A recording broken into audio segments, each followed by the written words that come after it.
ইনকিলাব culture সেন্টারের নেতৃত্বে বড় পরিবর্তন। প্রতিষ্ঠাকালীন নির্বাহী পরিচালক ও বর্তমান চেয়ারম্যান আব্দুল্লাহ আল জাবের দায়িত্ব ছাড়ার ঘোষণা দিয়েছেন। একই সঙ্গে প্রতিষ্ঠানটির বর্তমান ভাইস প্রেসিডেন্ট ও প্রতিষ্ঠাকালীন সদস্য ফাতিমা তাসনিম জুমাও সরে দাঁড়ানোর সিদ্ধান্ত জানিয়েছেন। ওয়ারিশ সংক্রান্ত জটিলতার পর এই সিদ্ধান্ত নেওয়া হয়েছে বলে জানিয়েছেন তারা। বুধবার সন্ধ্যায় নিজের ভেরিফাইড ফেসবুক পোস্টে আব্দুল্লাহ আল জাবের জানান, শহীদ ওসমান হাদি জীবিত থাকাকালে ইনকিলাব কালচার সেন্টারের জন্য একটি ট্রাস্ট গঠনের উদ্যোগ নিয়েছিলেন, তবে তা সম্পন্ন করে যেতে পারেননি তিনি। পরবর্তীতে ওয়ারিশদের দাবি এবং প্রয়োজনীয় দলিল দস্তাবেজ যাচাই শেষে প্রতিষ্ঠানটি দাবিকারীদের কাছে হস্তান্তরের সিদ্ধান্ত নেওয়া হয়েছে। জাবের তার পোস্টে বলেন, প্রতিষ্ঠার শুরু থেকেই ইনকিলাব কালচার সেন্টারকে জনতার আমানত হিসেবে দেখা হয়েছে।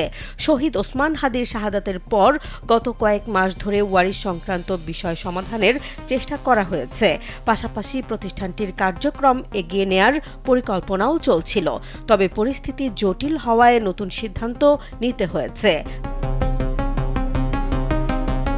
অন্যদিকে ইনকিলাব কালচার সেন্টারের ভাইস প্রেসিডেন্ট ফাতিমা তাসনিম জুমা জানান, জুলাই পরবর্তী সময়ে বিভিন্ন রাজনৈতিক প্রস্তাব প্রত্যাখ্যান করে বাংলাদেশপন্থী সংস্কৃতির চর্চার লক্ষ্যেই তিনি ইনকিলাবের সঙ্গে যুক্ত হয়েছিলেন। তার দাবি, শুরুতে সাংস্কৃতিক কার্যক্রমকে গুরুত্ব দেয়া হলেও পরবর্তীতে প্রতিষ্ঠানটির কার্যক্রম নিয়ে নানা আলোচনা তৈরি হয়।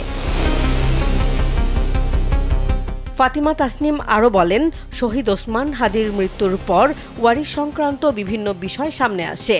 এসব বিষয় বিবেচনায় ট্রাস্ট গঠনের উদ্যোগ নেওয়া হলেও তা সম্পন্ন করা সম্ভব হয়নি। তিনি জানান, দায়িত্বকালীন সময়ের সব আর্থিক হিসেব দ্রুত প্রকাশ করা হবে।